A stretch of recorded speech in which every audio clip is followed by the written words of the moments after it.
Good morning, everyone, and welcome to our Winter Ready webinar. My name is Stephanie Tang. I'm the Marketing and Communications Coordinator with AMSA. Joining me is Craig Hrinchuk, CAO and Executive Director. And today we're going to talk about freezing seasonal hazards, turning data to action and preventing municipal cold weather incidents. I'm just going to go over a few quick items and then Craig will take it away. So we're going to do a quick introduction overview and go over a few housekeeping items. So attendees have been muted, but we invite and encourage open conversation by using the chat function. You can go ahead and submit comments at any time, and we do have a team who is moderating the chat as well. If you do happen to experience any technical difficulties, we have a new who is part of our client success team, and she can help with any troubleshooting. If for some reason you have connection issues and you can't access the chat function, we are going to drop a phone number that you can reach out to, and she will be happy to help you diagnose over the phone. And lastly, there will also be a Q&A at the end. So please feel free to submit questions either through the Q&A function or just in the chat. Again, we do have a team who is watching that, so we will make sure to flag those and get those answered. Okay, so let's go over the objectives of today's webinar. So first and foremost, we want to identify the goals and objectives of the Winter Ready program and talk about how that integrates with OHS and AMSA injury prevention and reduction initiatives. We also want to look at the most common winter-related incidents and their impact, and that's going to be supported by Government of Alberta OHS statistics that we will walk you through and take a look at to really tie it all together. And then one of the most important aspects is to identify your needs as members around winter readiness as part of the Winter Ready program and how AMSA can better support you in that crucial initiative. Next, we will also be asking a few multiple choice and open-ended questions. And for those, we're going to be using both Zoom polls and Mentimeter. So we'll provide notice ahead of time before we're asking questions to make sure that you're ready to participate. And we encourage everyone to share their input. Answers are anonymous, and it helps us make the session more engaging, more efficient, and also to just help get those conversations going around this. So Zoom questions will just pop up on your screen, and you can go ahead and select the options you like. For Mentimeter, you have to join on either a browser on your desktop or phone, and you can do that in two ways. So we'll really quickly go over that, and then we'll get going here. So first of all, to join by using a code, you just open a browser, again, either on your phone or desktop. Just go to menti.com and enter the code that you see here. We will have the code again on the question, so don't worry about rushing or writing this down. And then you just go ahead and click join. You'll know that you succeeded if the screen takes you to a question and prompts you for an answer. Please don't do that quite yet. We'll let you know when you can go ahead and submit, but you can also leave that window open for your convenience if you like. The second way to join is by a quick and easy QR code. So just go ahead and scan that on your phone and it'll bring you right to the site where it should just lead you right to that question. And again, if you have any issues with connecting with Mentimeter or not seeing Zoom polls, please reach out in the chat and we are here to support. All right, I will now hand it off to Craig. Great, thanks for the great introduction, Stephanie, and welcome everybody. I know everybody has very busy schedules, and it's greatly appreciated that you carved out some of your valuable time to attend the session today. I have not green screened into the background the snow flying behind me here as a good reminder today that we're a little bit late actually for some of our typical activities. I know many of us have shoveled for trick-or-treaters for Halloween, and depending on which part of the province you're in, you're either early or late for your seasonal winter hazards. Next slide here, Stephanie. One of the things, as Stephanie alluded to, is we want to be able to really talk about why do we want to do this initiative at all? One, this is a seasonally high rate of loss for organizations every year as we look at the data.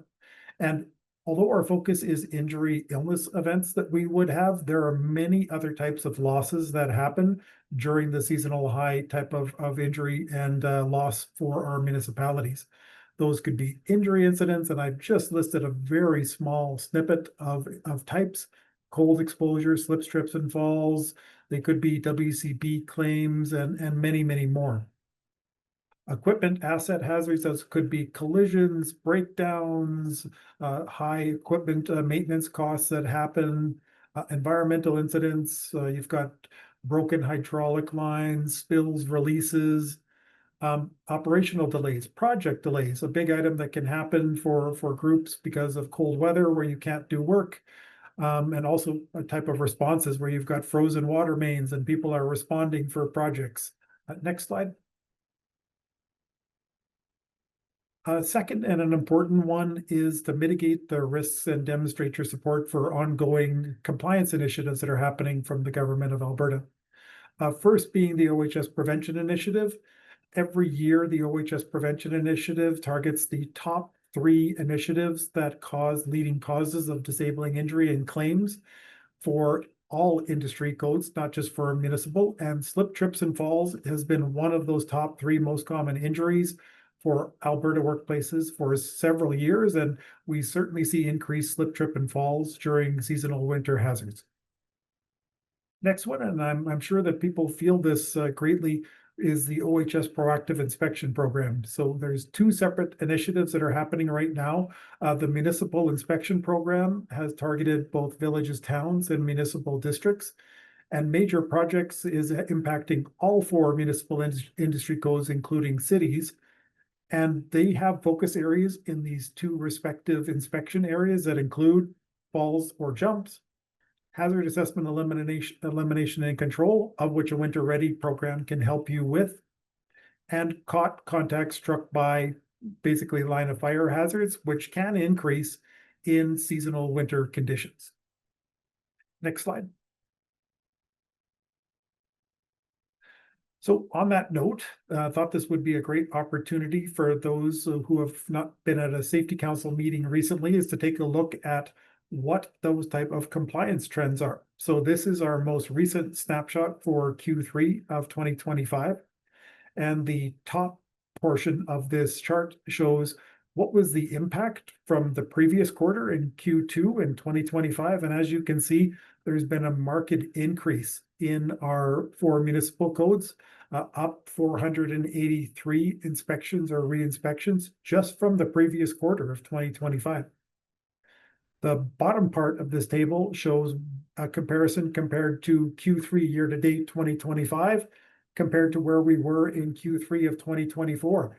And again, a significant increase in inspections and re-inspections, over 1,000 more inspections and re-inspections from where we were the same time last year.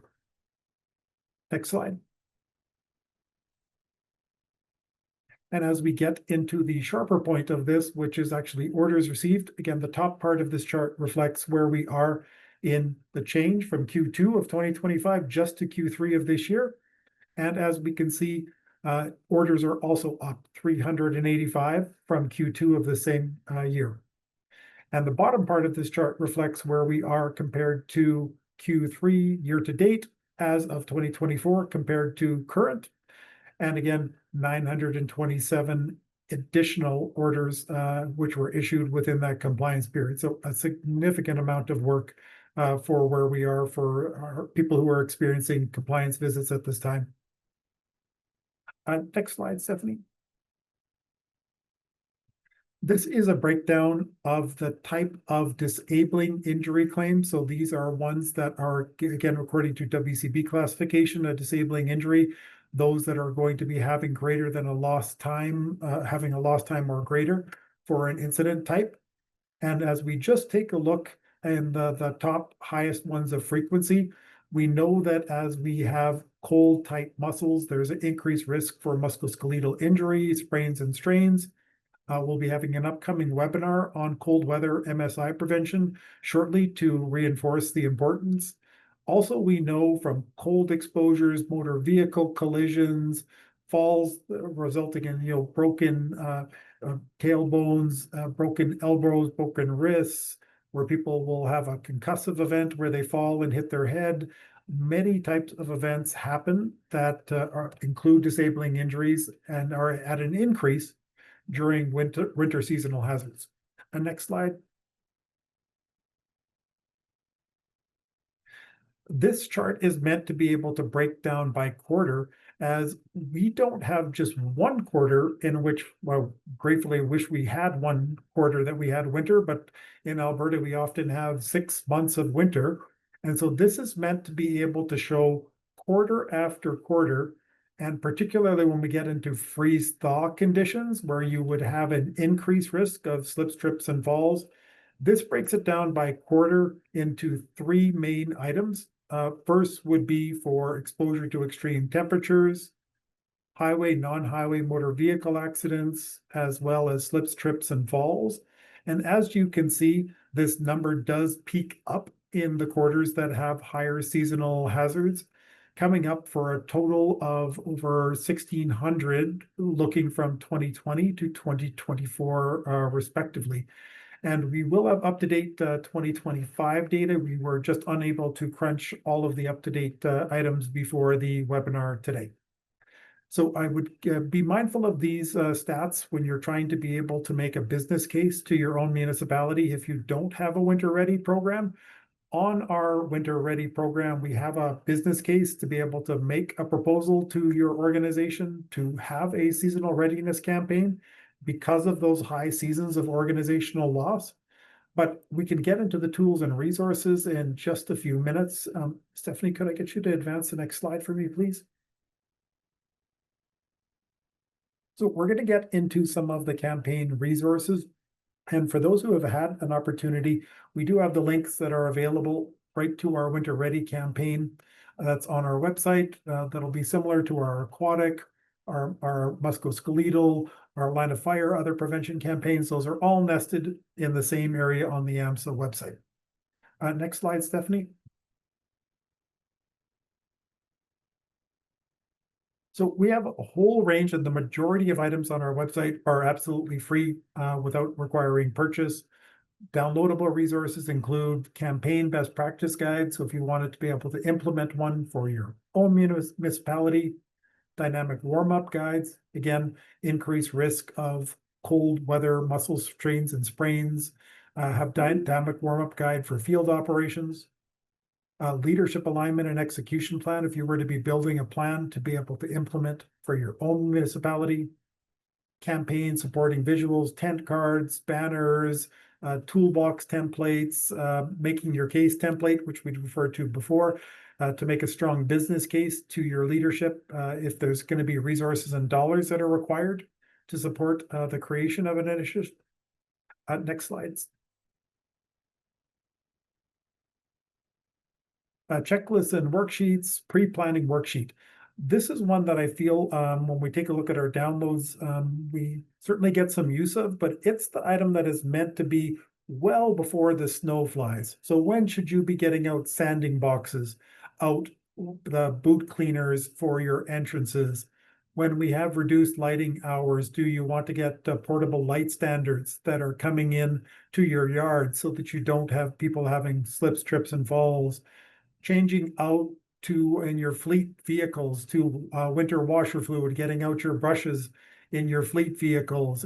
If you do have winter tire changeovers that occur, when does that start? When do you start communicating about footwear policies and the type of footwear that should be worn in some of these slip, trip, and fall hazards? All of that is contained in these pre-planning worksheets. Also, fresh snow checklist for when you're getting sanding, shoveling, other types of duns for sidewalks, access ways that you have, footwear policies, winter ready poster set that you can have just for conversational items. I've only listed just a very small sample of the items that are available, but these are items that had some of our highest download rate and wanted to feature those for members. Stephanie, next slide, please. Toolbox talks, again, very specific ones that are to the topic area. So if you've got transition areas that are going from a heated shop all of a sudden out to a slippery area, those become high areas for slip, trip, and fall. So we've got toolbox talks dedicated to those. Walkways, steps and stairs, which can be high areas. Again, why standing boxes, footwear policies, very important. Exiting light vehicles, maintaining 3 points of contact, higher risk areas while people are doing fluid checks where they have to be up on high areas where the fall distance is higher for people on powered mobile equipment. Journey management. I hear from our members often that driving is one of the most hazardous tasks that they have inside of their municipality. So we have tools for journey management, working in cold weather conditions, worksite prep, and many, many more. Again, these just happen to be some of our most downloaded resources that we wanted to feature. Next slide, Stephanie. Wind chill charts, there's winter best practices for work rest regimes. Many municipalities already have these in place, but if you don't, we have many resources that are available to support you. Next slide. And again, that's just a very small sample of the tools that are available for everybody, and wanted to make sure that 99% of the time that are free for use with customization for every one of our members. But this, I think, is for sure the most important part of the presentation that I look forward to.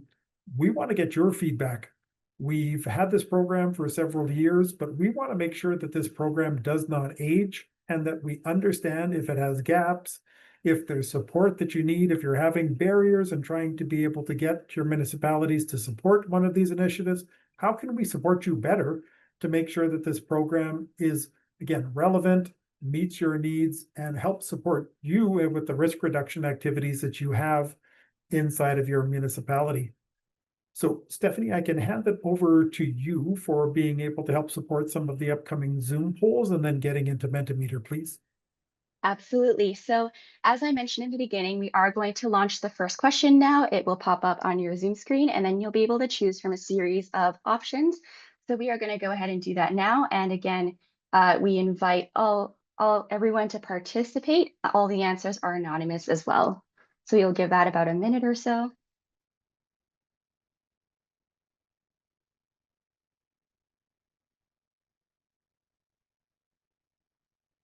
Hopefully everybody can see that first one. We're already starting to see some polling. Again, what best describes the current maturity state of your municipality's winter ready campaign? And we've got a whole bunch of answers. If it's not in place, it's informal, it's ad hoc, it's something that's already well in place and audited. Please encourage everybody to respond. Again, these are anonymous.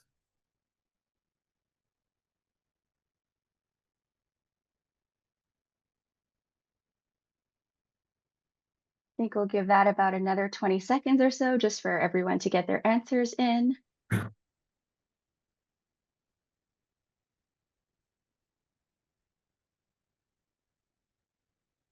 Great. And we will be sharing the poll results here live here as soon as the polling closes.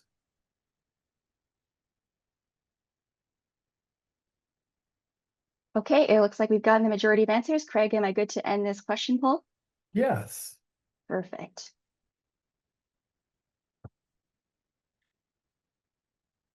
Okay, so everyone should be able to see the results there. So it looks like the vast majority of our group say that we have a current ad hoc structure. And there is, again, some people that do have a formal system that's in place, 25%. Audited best practice, of course, is that 17%. Great to see that trending up from our previous polling that we've done. And didn't have anybody respond that they don't have a program in place. So thanks everybody for your efforts. But again, we want to know how we can make our resources better for you. So Stephanie, on to the next poll question, please. Absolutely. So very similar, we are going to launch this Zoom question. You should be able to see it. We invite your responses and we'll give you a minute there to fill that out. So this question asks, where are your highest areas of operational loss due to seasonal weather hazards?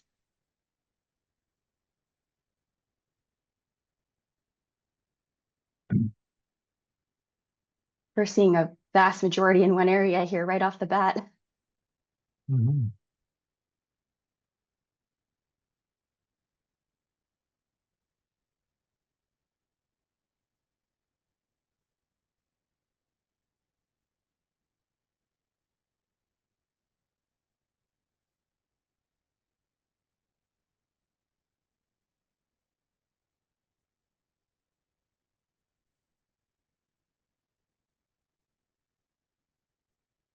Give that about another 20 seconds for anyone who wants to submit any additional answers.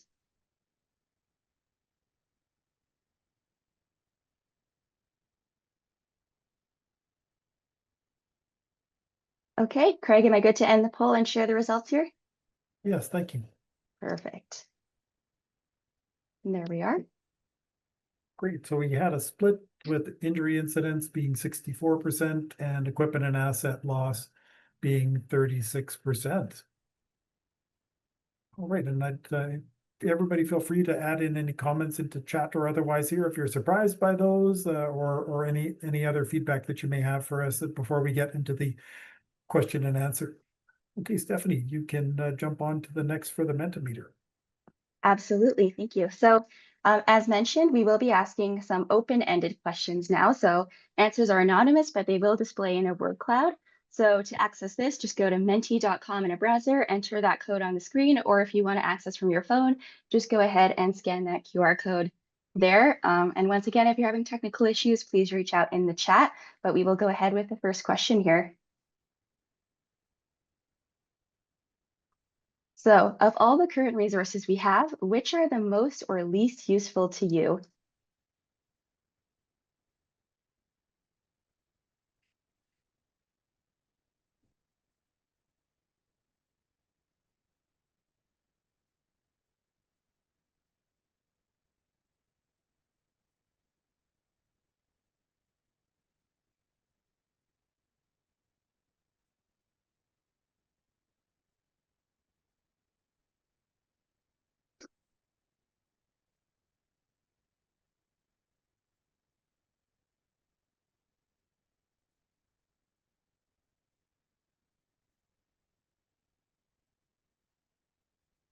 And for those that are new to using Mentimeter, we'll just give everybody a couple of seconds here if you're not used to the technology here so that we can give everybody, and again, anonymous, just free text to be able to put in. And if you wanted to put out just a quick most or least there, we'd appreciate the feedback.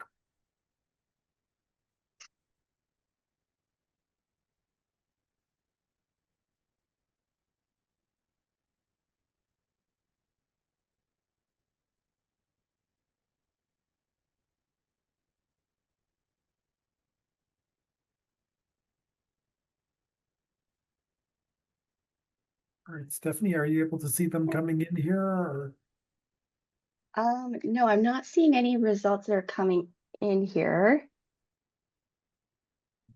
I'm sure maybe we've got a problem with the poll launching here.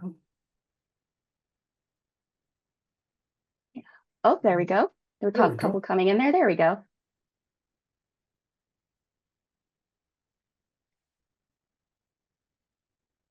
There we go. We'll let these keep on trickling in. This is great feedback. Absolutely.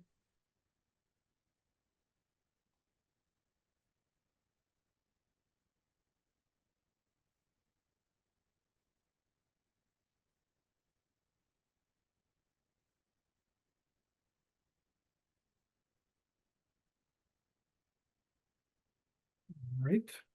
So I'm seeing, again, it'd be easy just to be able to close the saying, great, we're all only seeing the ones that are the most useful. Want to make sure we're not missing that opportunity on the least. Are there items that that you're finding you'd be able to give us any feedback on there? So can't comment, I haven't accessed yet. But well, great training documentation. Okay, very good.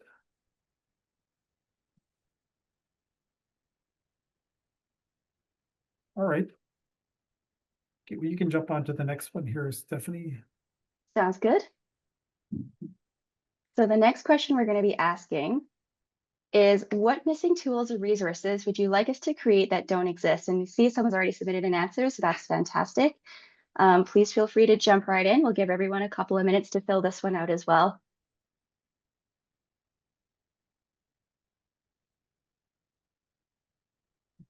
So again, there's something that you would find helpful to be able to, in a worst case scenario, you've got to get it from another safety association because it doesn't exist from AM. So that would be our worst case scenario, but we want to make sure that if there's a gap, we can fill that so people aren't recreating the wheel individually, because chances are if you're missing it, somebody else is too.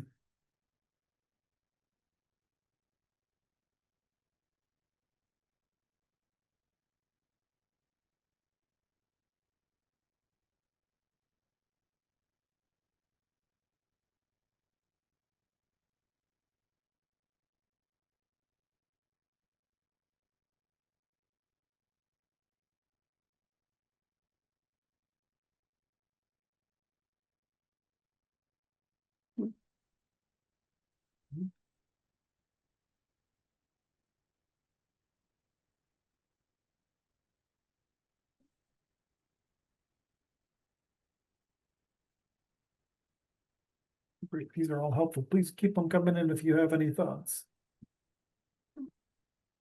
We don't get any better without the feedback.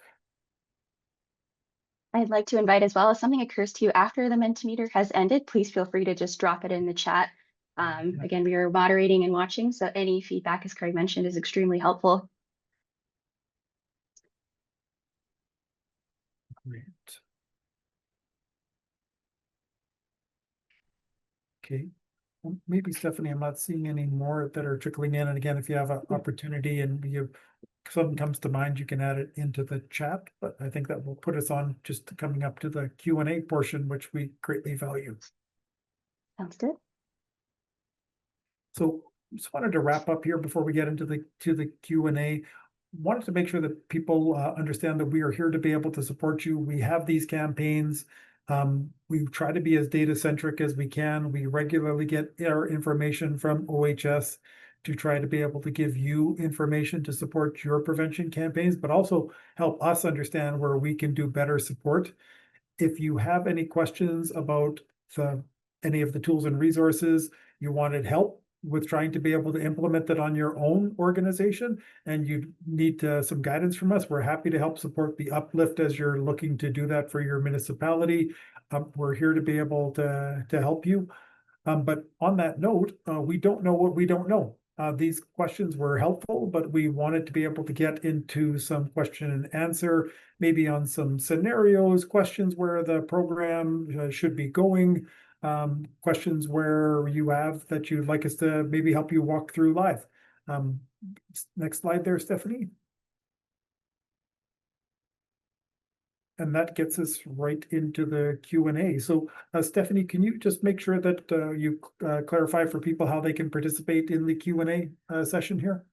Yeah, absolutely. So please feel free to drop your questions in the chat. We are watching it, so we will read them out so everyone can see, and we will make sure that they are answered here for you as well. And in this session, can you let anybody come on to add a voice, or is that not enabled in this one session here, Stephanie? Yeah, if you'd like to come off and speak, please let us know again in the chat, and I will go ahead and enable you to come on microphone instead.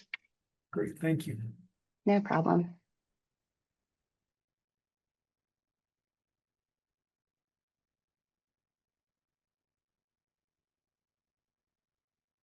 Maybe I could be a bit self-serving for a second. The OHS compliance data that we had shared with you today in that compliance snapshot that shows the changes in numbers of orders, inspections, re-inspections. We have a more detailed report that breaks it down to like the most common types of orders that are given. Does that provide value to you? I'd impose on everybody to maybe add into the chat there if those add value to you or not. I think Richard has, I think I saw a hand up there for a second. Or anybody else who wanted to add into the chat if those add value to you. Good. Thank you for the comment, Lane.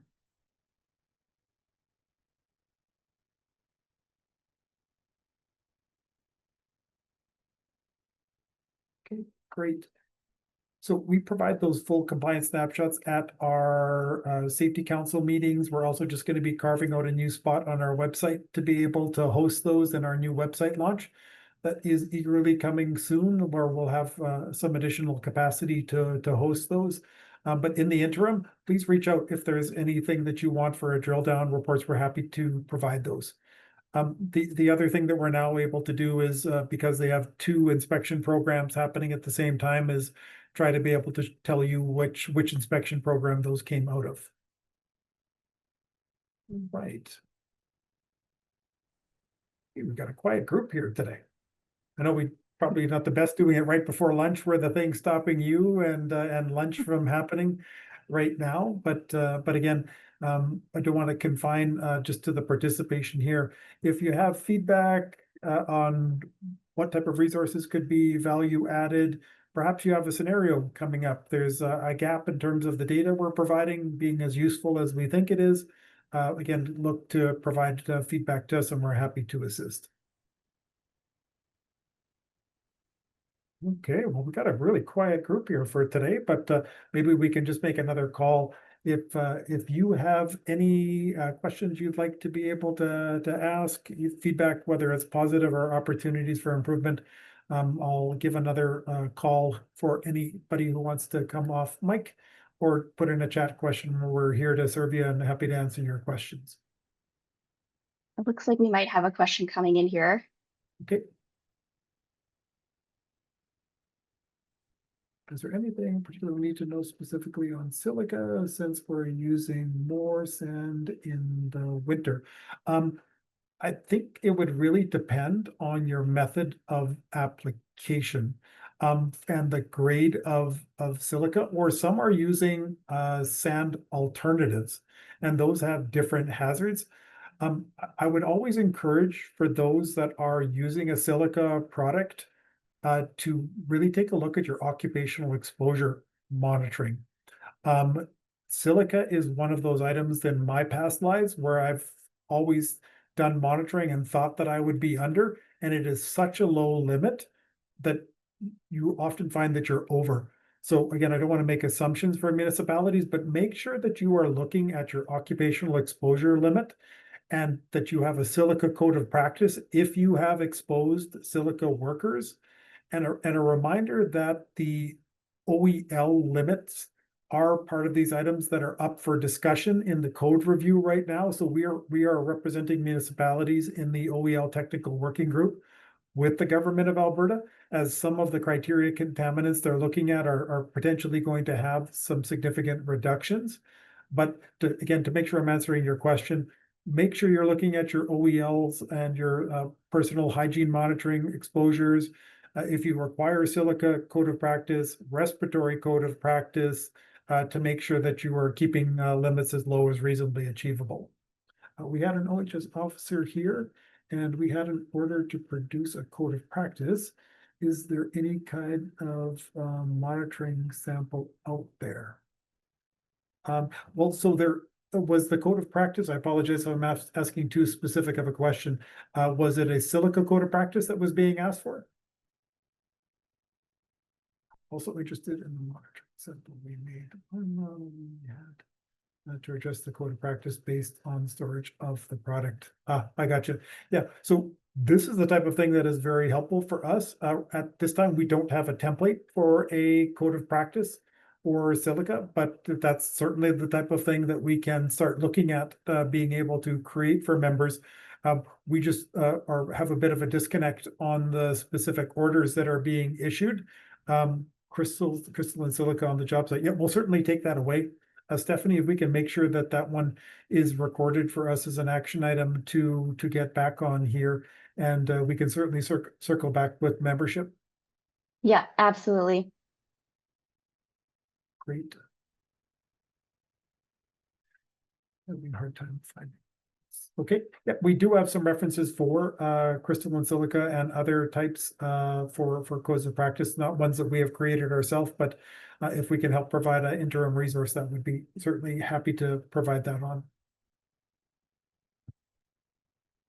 Right, and also, if you haven't had a chance to meet Ed Morgan, our new health and safety specialist, Ed is the successor to Rob, who was our health and safety specialist here at AMSA, and we have the real benefit of Ed having been a previous OHS officer with the government of Alberta, and also having his Master of Science in Industrial Hygiene. So he's a very good resource to both support us and membership on the OEL working group, but answer these specific questions related to silica or otherwise. Perfect. All right. Well, I don't want to prolong questions if we don't have any other ones that are trickling in here. Maybe just a last closure of gratitude. Thanks everybody for carving out this time here before lunch to be able to hear more about our programs. Our programs are here for you. They're of no use if we don't hear the feedback on what's not working, advertise to get them out there. We're not trying to sell anything. We're just trying to help support safer workplaces. So as you start using the program, you have questions, please get back to us. we need to do the continuous improvement ourselves, so we want to make sure that it's staying vibrant and reliable for your needs. And this has been some great feedback that we've received today, and we'll commit to taking that continuous improvement feedback back into our program. Great. I'll just close off with a few notes here as well.